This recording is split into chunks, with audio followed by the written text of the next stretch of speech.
Bueno, muy buenas tardes para todos. Quiero agradecerle al Instituto Brasileño de Derecho de Seguros por esta invitación a charlar un poquito entre amigos, ¿verdad?, sobre cuál es la situación en cada país con respecto al COVID-19. Agradezco al doctor Sinusnik por esta oportunidad. Y bueno, nada, comentarles que acá en el Uruguay tenemos una situación bastante atípica con respecto a lo que es el resto de Latinoamérica, porque tenemos una cuarentena que no es obligatoria, que se decretó el 13 de marzo y por la cual se aspiró a que todo el mundo colaborara con un criterio de responsabilidad social para que la pandemia no se extendiera en demasía. Parece que las medidas que se tomaron fueron adecuadas porque tenemos solamente 800 casos de contagios, pero bueno, de los cuales solamente cursa la enfermedad hoy 140. Con lo cual los demás se han recuperado, hemos tenido solamente 23 fallecidos y bueno, y últimamente estamos con un tema de rebrote en la frontera, ¿verdad?, con Brasil, que nosotros tenemos frontera seca y bueno, y es fácil el traslado de una ciudad a la otra. Son ciudades que son hermanas y evidentemente hay gente que trabaja de un lado y que trabaja del otro y se producen estos temas. Concretamente en Rivera con Livramento y bueno, la ciudad del Chuy. Bueno, ¿qué más decirles? Realmente la actividad ha continuado bastante acá en el Uruguay. Las compañías aseguradoras siguen su actividad, obviamente con un criterio de teletrabajo. No ha habido demasiadas medidas adoptadas con respecto a las primas o los premios, como dice nuestra nueva ley de seguros, de los seguros. O sea, se han continuado con las mismas primas. No ha habido lo que siempre se ha estado he estado escuchando en otros webinars sobre el COVID. Bueno, el tema de reducción de riesgos, reducción de primas, bueno, no es tan así. Nuestra ley prevé la posibilidad de una disminución de los premios si el riesgo disminuye, pero también prevé la posibilidad de que en caso de que eso lo reclame el asegurador pueda rescindir el contrato, con lo cual yo entiendo que es bastante peligroso también porque entonces nuestro asegurado puede llegar a quedarse sin ese seguro, ¿verdad? En momentos en que es complicado igualmente porque la operativa está siendo, obviamente no es la normal de todos los días con respecto a las aseguradoras. Por más que siguen funcionando, no es tan fácil decir, bueno, necesito ya un seguro y tenerlo en el momento. Ha habido, y lo constaté yo también, algunos retrasos, ¿verdad?, con respecto a las emisiones, las renovaciones y demás de las pólizas.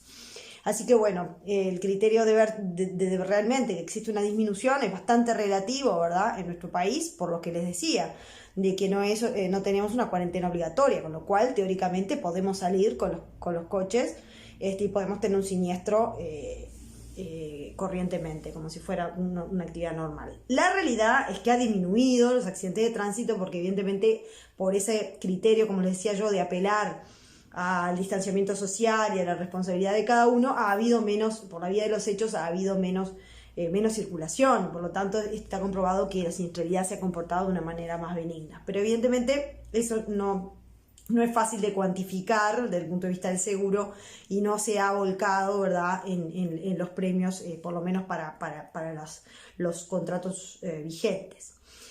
Evidentemente, para poder determinar, tomar una decisión de disminución de riesgo, realmente debería haber una capacidad histórica de estudio del riesgo que determinara realmente cuánto es que ese riesgo disminuyó o no disminuyó. O sea, ya sabemos las bases técnicas de los seguros, cómo se comportan y que no es tan sencillo llegar a una tarificación que sea lógica y que sea además coherente con la distribución de premios y la distribución de riesgos que está íncito, ¿verdad?, y que subyace el contrato de seguros. Por lo tanto, todavía con el criterio de no obligatoriedad de nuestra cuarentena, evidentemente es bastante complicado de resolver. Así que bueno, ese tema entonces no es un tema que se ha tocado, no es un tema que hoy esté en la palestra en el tema asegurador. Y el otro tema que también se ha comentado es el asunto de si, por ejemplo, como se han reabierto muchas actividades, entre ellas la construcción, por ejemplo,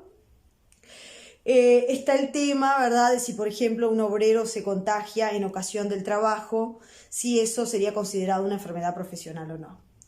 En nuestro país ustedes saben que la única rama que sigue monopolizada en manos del Banco de Seguros del Estado, porque nosotros tuvimos un monopolio hasta el año 94, ¿verdad?, de todos los seguros en manos del Banco de Seguros del Estado, la única rama es justamente accidente de trabajo y enfermedades profesionales, la que continúa monopolizada en manos del banco.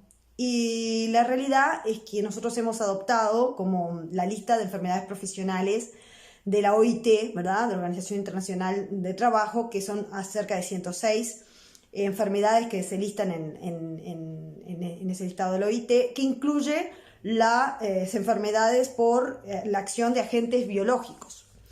Y bueno, y el virus es justamente un agente biológico, con lo cual nuestro país, habiendo adherido o incorporado ese listado, contiene, digamos, o admite que el agente biológico virus sea o pueda llegar a ser una enfermedad profesional. Pero claro, para que llegue a ser una enfermedad profesional, el empleado, el obrero, tiene que contagiarse en ocasión o en el lugar de trabajo, y además se exige que esa enfermedad profesional el riesgo de contraerla sea íncita en su actividad. ¿Qué quiere decir? Que la actividad que desarrolla tenga potencialmente ese riesgo de contraer esa enfermedad profesional. Y bueno, ¿qué sucede hoy en día? Si uno lo razona. El COVID es un virus que no se ve, que no se palpa, ¿verdad? Y puede suceder entonces que un obrero se contagie en ocasión del trabajo sin ser consciente de que esto es así. Por lo tanto, yo entiendo que el obrero que contraiga el COVID, siendo que está ya en actividad, ¿verdad?, y compareciendo a la obra junto con otros compañeros, perfectamente podría contagiarse del COVID en ocasión del trabajo.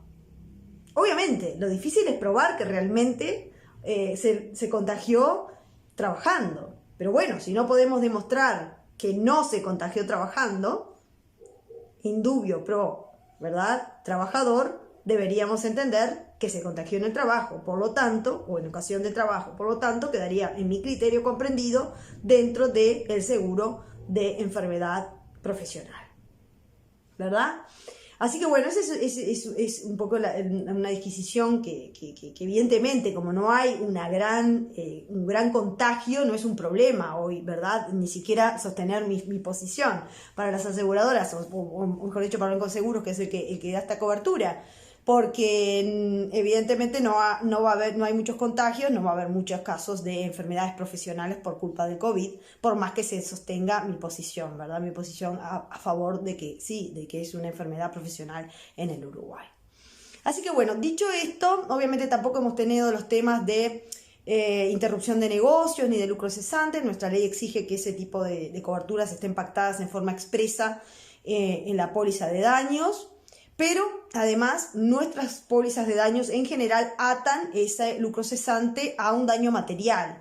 O sea, por ejemplo, que el lucro cesante sea consecuencia del incendio que ocurre en la fábrica o en la empresa. Por lo tanto, lo que debería agravarse debería ser el riesgo de incendio y no el riesgo de lucro cesante, porque el lucro cesante solamente existiría no por el mero cierre de la fábrica, sino porque existió un incendio que provocó el cierre de la fábrica y que esto provocó el lucro cesante, ¿verdad? O sea que estaría exigiendo esa existencia de daño material relacionado con la ocurrencia de otro riesgo, que es en realidad el riesgo principal cubierto, para que ese lucro cesante pudiera ser reclamado. Por lo tanto, todas esas elucubraciones que también hemos estado escuchando sobre la agravación del riesgo de pérdida de beneficios o de lucro cesante en nuestro país no estaría siendo un tema, porque casi todas, y yo les diría que el 99,9% de las pólizas que amparan el lucro cesante, nosotros le decimos así, referimos expresamente al lucro cesante, no tanto a la pérdida de beneficios, por lo menos en las ramas de daños, no está siendo un problema porque evidentemente debe ocurrir, ¿verdad?, el riesgo principal para que se pueda reclamar el otro riesgo. Y además, si a esto le sumamos que no tenemos una cuarentena obligatoria, no podemos aducir de que existe, ¿verdad?, un hecho del príncipe que agrava mi cobertura de lucro cesante porque me obligó a cerrar el comercio. Es muy relativo porque el que cerró el comercio aquí lo cerró porque obviamente se había animado a la población a a no agravar la posibilidad de contagio, pero nunca hubo digamos, una determinación del gobierno de cierre de toda la actividad o de paralización. Fue algo que se dejó a criterio de cada uno de los empresarios. Así que bueno, en ese sentido tampoco tendríamos un tema en el Uruguay con respecto al COVID. Hemos tenido también en materia marítima un tema bastante interesante que fue el corredor humanitario que se hizo con el crucero de lujo Greg Mortimer, que bueno, ustedes saben que no se le dio amparo en varios puertos ni de Argentina ni de Chile, y sin embargo en el Uruguay sí se lo dejó fondear en la zona de fondeo que está a 15 millas del puerto de Montevideo. Aparte de eso, se evacuó, ¿verdad?, a los tripulantes y a los pasajeros. Se les dio atención médica a los que lo necesitaron. Lamentablemente uno falleció, pero se atendieron más de 10 personas. Luego se dejó que el barco viniera al puerto, se descendieron parte de los pasajeros y se los envió a sus hogares a través de vuelos especiales para ellos. Y parte de la tripulación quedó haciendo cuarentena en el barco y luego cuarentena en hoteles aquí en el Uruguay, hasta esperar que pasara ese plazo de cuarentena para que pudieran ser repatriados a sus respectivos países. Eso me parece que es un tema bastante también importante para destacar. Obviamente ahí hay en juego una cantidad de seguros marítimos que excederían la presentación de hoy, pero bueno, evidentemente es algo que en materia de seguros marítimos eso es un caso de estudio, ¿verdad? Y que yo tuve oportunidad de conversar esto en un conversatorio de la Asociación Venezolana de Derecho Marítimo, que bueno, que en todo caso remito a la escucha a la versión grabada, ¿verdad?, que está allí en la página de la Asociación Venezolana de Derecho Marítimo. Bueno, sin más, les agradezco la atención y bueno, espero que todos estén con buena salud y que podamos prontamente vernos, ¿verdad?, en vivo y en directo en algunos de los congresos del instituto. Y bueno, quedan todos invitados al Uruguay cuando esto pase y sea un recuerdo. Mucha suerte y gracias.